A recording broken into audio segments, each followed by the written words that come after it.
40 jours de jeûne inspiré sous le thème « Bâtir ma maison par la prière ». Jour 15. L'œuvre du Saint-Esprit dans ma féminité. Femme d'impact, volume 1. Le Saint-Esprit est le seul équipement nécessaire pour vous permettre de vivre avec une féminité qui rend Dieu heureux. Il est votre capacité parce que vos forces sont limitées. Le Saint-Esprit vous permet de vivre une vie qui plaît à Dieu et de servir Dieu d'une manière efficiente. Lorsque vous vous appuyez sur votre force et sur votre intelligence, vous produirez un résultat à la vitesse arithmétique. Par contre, lorsque vous dépendez de la puissance du Saint-Esprit, vous avancez à un rythme exponentiel. La puissance du Saint-Esprit est disponible non seulement pour vivre une vie chrétienne victorieuse, mais également pour servir dans la démonstration concrète et palpable de la puissance divine. À cet effet, Luc 11, verset 13 affirme « Si donc, méchants comme vous êtes, vous savez donner de bonnes choses à vos enfants, à combien plus forte raison le Père céleste donnera-t-il le Saint-Esprit à ceux qui le demandent ?»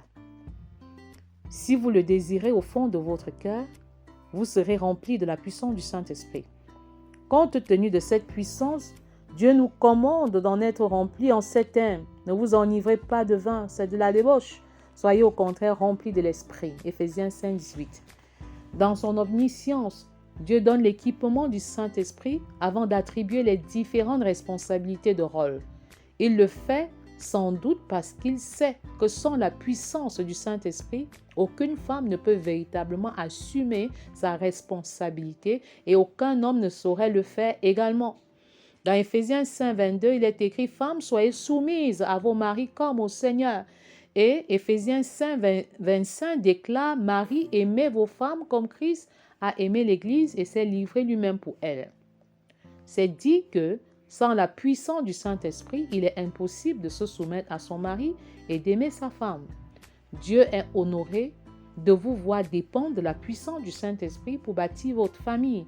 C'est pourquoi il vous fait la promesse suivante. Nous avons auprès du Père cette assurance que si nous demandons quelque chose selon sa volonté, il nous écoute, et si nous savons qu'il nous écoute, quelque chose que nous demandions, nous savons que nous possédons la chose que nous lui avons demandée. 1 Jean 5, 14 à 15.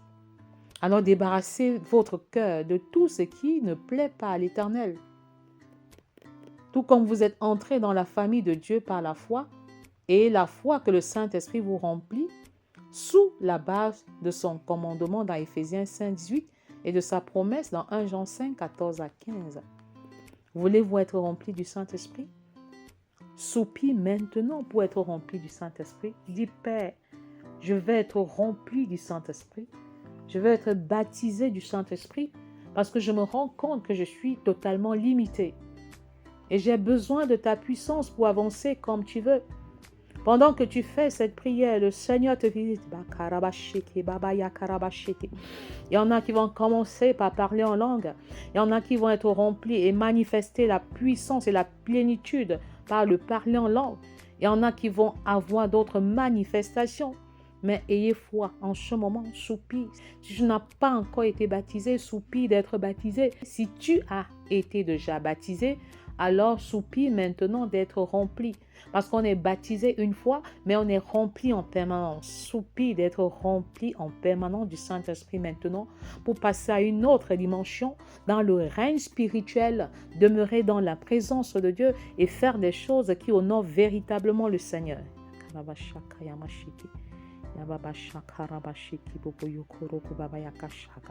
Demande avec foi et le Seigneur te remplit de sa puissance.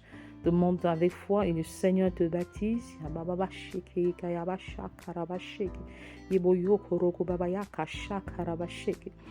Jean a baptisé d'eau, mais le Seigneur veut te baptiser de Saint-Esprit. Il veut te remplir, il veut que tu marches dans la plénitude du Saint-Esprit. Mais c'est l'équipement qu'il te promet. Et tu peux t'en approprier, tu peux être rempli, ton mari peut être rempli, ta femme peut être remplie, tes enfants peuvent être remplis, ils peuvent être baptisés. Il suffit de demander. Il suffit de soupirer. et tu as soif, il te visite en ce moment. Yakasha kayamashiki. Bobo yokoro baba yakasha karabashiki. Bobo yokoro baba yakasha karabashiki. Continue de soupirer, continue de soupirer. Même si tu n'as pas de manifestation, crois véritablement que le Seigneur est là. Il est présent et il va se manifester au temps convenable. Principe du jour.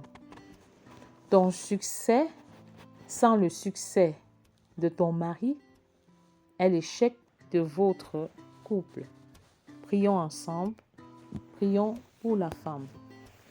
Père, je prie pour être une femme qui ne gaspille pas les ressources familiales et que la paresse ne soit pas mon partage. Proverbe 31, 17 à 18.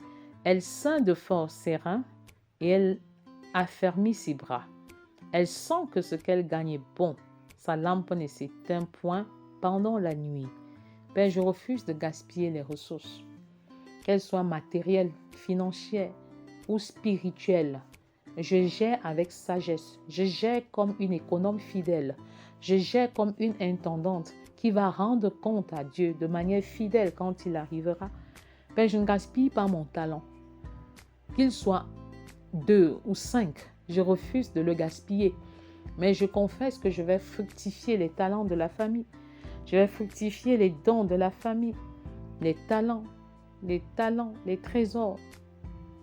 Je les fructifie sous la sagesse divine, sous la lumière divine. Je refuse toutes sortes de gaspillage. Et je déclare, Seigneur, que je suis un instrument d'investissement. J'encourage mon mari dans le sens de l'investissement. J'encourage mes enfants dans le sens de l'investissement dans les lieux célestes. Je déclare que, Seigneur, je suis un instrument qui aidera les membres de ma famille à remplir le ciel des disciples qui se reproduisent et qui se multiplient au nom de Jésus. Je ne gaspille aucune ressource, même humaine, parce que nous sommes des objets, des instruments, je voudrais dire. Nous sommes des instruments. Nous sommes des canaux que tu utilises pour ta gloire, au nom puissant de Jésus. Je refuse la paresse sous toutes ses formes. Je ne mange pas le pain de la paresse. Je refuse les réseaux, je refuse les raccourcis. Et je choisis de marcher dans la justice, dans l'équité, dans la dépendance à toi. Au nom puissant de Jésus. Le travail est mon partage. Comme tu as travaillé, moi aussi je travaille. De manière disciplinée, de manière ordonnée. Et travailler pour moi, c'est répondre à un besoin. C'est apporter des solutions aux problèmes de mon époque. Oui, travailler pour moi, Seigneur, c'est répondre aux besoins de la famille, de toutes les composantes de la famille. La famille qui est en train d'être décimée, détruite par le malin. Je choisis d'être un instrument. Oh Père, Shakarabashiki. Je choisis d'être un instrument que tu utilises et que tu utiliseras dans le monde entier pour le salut des familles, au nom de Jésus. Prions pour les maris. Père, je prie pour que mon mari soit un modèle pour les enfants, un modèle de papa, un modèle de mari, un modèle d'homme, un modèle de missionnaire, un modèle de chrétien.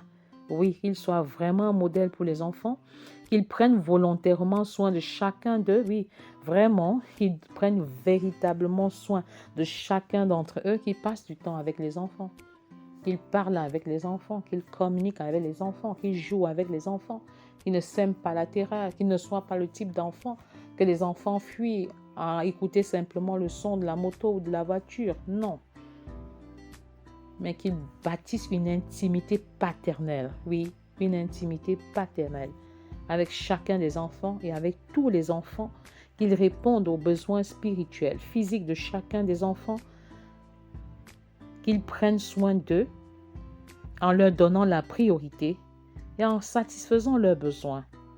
Et que les parents s'investissent vraiment, que lui, en tant que parent, qu'il s'investisse véritablement dans cette tâche lourde, dans cette tâche lourde, mais sérieuse et noble, qui honore le Père. Le psaume 23, verset 1 dit, « L'Éternel est mon berger, je ne manquerai de rien. Il me fait reposer dans de verts pâturages. Il me dirige près des eaux paisibles, il restaure mon âme. Il me conduit dans les sentiers de la justice à cause de son nom. » Quand je marche dans la vallée de l'ombre de la mort, je ne crains aucun mal, car tu es avec moi. Ta houlette et ton bâton me rassurent. Tu dresses devant moi une table, en face de mes adversaires. Tu oins d'huile ma tête, et ma coupe déborde. Oui, le bonheur et la grâce m'accompagneront tous les jours de ma vie, et j'habiterai dans la maison de l'Éternel, jusqu'à la fin de mes jours. Que les parents s'investissent, que le parent, que le père, que le mari s'investissent d'une manière particulière pour satisfaire les besoins des enfants, qu'ils soient présents à la maison et que sa présence ne soit pas synonyme de son absence, que sa présence ne soit pas synonyme de son absence, parce que sa présence implique causerie, échange, partage, enseignement, étude de la parole, méditation, prière, au nom puissant de Jésus. Prions pour les couples. Père, je prie afin que tu me donnes la grâce d'accepter mon conjoint comme un don parfait de Dieu, même s'il n'est pas parfait. Pour cela, accorde-moi la grâce de croire à l'intégrité de Dieu. Pour réaliser un tel objectif, donne-moi de jouer pleinement mon rôle sans rien attendre en retour, sans absolument rien attendre en retour. Il est écrit dans Jacques 1, 17, « Toute grâce excellente et tout don parfait descendent d'en haut, du Père des Lumières, chez lequel il n'y a ni changement, ni ombre de variation. » Père, je confesse que mon mari est parfait. Il est un don parfait de Dieu. Et je regarde uniquement à ton intégrité, parce que toi qui es parfait, tu ne saurais faire un don parfait. Il est parfait parce que même ses faiblesses ont une portée divine. Il est parfait parce que ses limites sont une opportunité pour moi de jouer mon rôle de complémentarité. Il est parfait parce que ses faiblesses sont une opportunité pour moi de l'accepter avec ses qualités et ses défauts. Et je confesse que j'aime mon mari d'un amour inconditionnel. J'adopte à son endroit une attitude d'acceptation inconditionnelle. J'accepte et je l'accepte tel qu'il est, avec ses qualités et ses défauts. Je paye le prix et j'assume, Seigneur, cela, mon engagement, mon choix, sous la direction du Saint-Esprit. Je prie également pour les autres couples, les autres foyers, afin que l'amour inconditionnel soit le socle de nos foyers, le socle, le fondement de nos foyers. Parfois, les couples se séparent au moment où ils ont le plus besoin d'exprimer leur amour inconditionnel. Dieu nous aime quand nous sommes pécheurs. Et à l'instar de Jésus qui nous aime quand nous sommes mauvais, nous avons le défi d'aimer nos conjoints, nos conjointes, quand ils sont désagréables. Pendant ces jours de jeûne, prie que le Seigneur te révèle la profondeur de l'amour inconditionnel. Aime par tes actes, par tes attitudes. Aime de l'amour divin. Dieu est par nature amour. C'est difficile, mais lui peut le faire au travers de toi. Romains 5:5. Le Saint-Esprit répand l'amour dans notre cœur. Et nous avons la lourde responsabilité de manifester cet amour à l'endroit de nos époux, de nos épouses, de nos enfants. Que le Seigneur te révèle ce que c'est que l'amour inconditionnel. Cet amour qui dépend de la personne qui aime et non de la personne aimée. Cet amour qui ne varie pas, qui ne change pas en fonction des circonstances, des difficultés ou des événements. Quel que soit ce que ton mari a fait, aime-le. Quel que soit ce que ta femme a fait, aime-la, accepte-la. Ne la traite pas en fonction de ses actions. Ne le traite pas en fonction de ses actions. Mais ce que je veux te dire en ce moment, c'est que réconciliez-vous.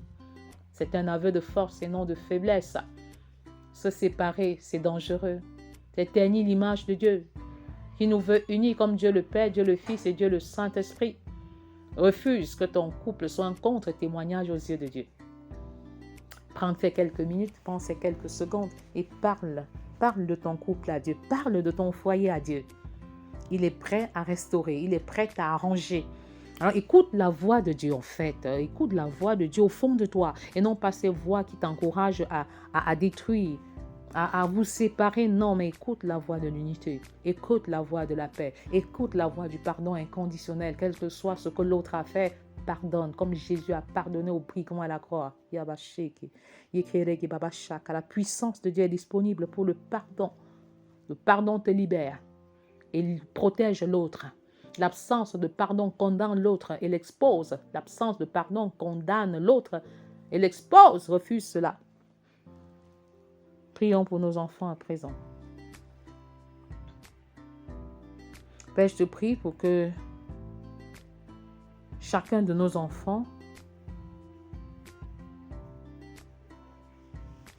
accepte son identité et reconnaisse sa vraie valeur en tant que créature unique de Dieu. Ah oui, accepte son identité, affirme son identité.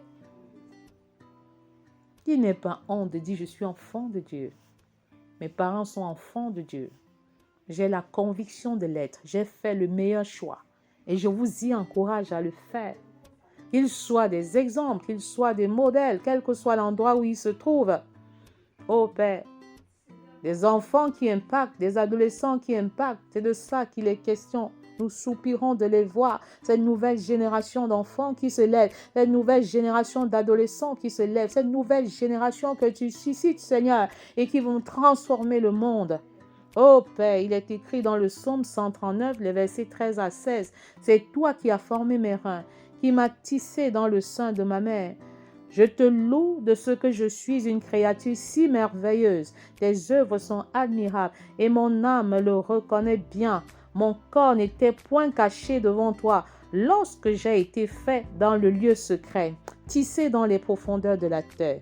Quand je n'étais qu'une masse informe, tes yeux me voyaient et sur mon livre étaient tous inscrits des jours qui m'étaient destinés avant qu'aucun d'eux existât. » Père, que nos enfants n'aient pas honte de leur taille, de leur temps, de leur corpulence, de leur tribu, de leur origine, mais qu'ils soient fiers, parce que ce sont des choix que toi tu opères, qu'ils soient contents de leurs parents, qu'ils soient contents de leurs parents, de leur niveau social, de leur physique, qu'ils n'en aient point honte pour quelque raison que ce soit, au nom puissant de Jésus. Oh Père, qu'il n'y ait point de complexe d'infériorité, encore moins de complexe de supériorité lié à la taille, lié au temps, lié à la corpulence, lié au niveau intellectuel, à la tribu, lié à la condition sociale.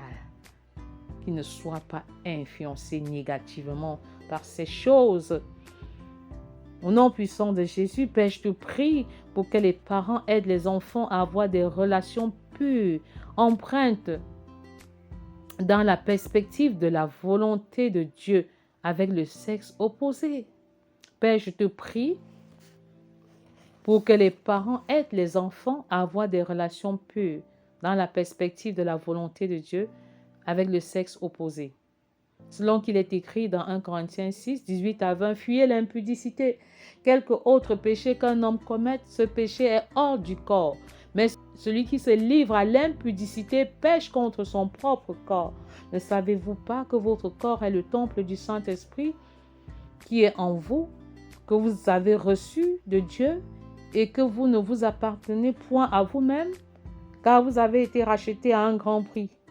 Glorifiez donc Dieu dans votre corps et dans votre esprit qui appartiennent à Dieu. » Que cela soit le partage de chacun de nos enfants, qu'ils vivent dans la pureté, dans la chasteté jusqu'au mariage, dans la fidélité une fois mariés, que la gloire revienne à Dieu.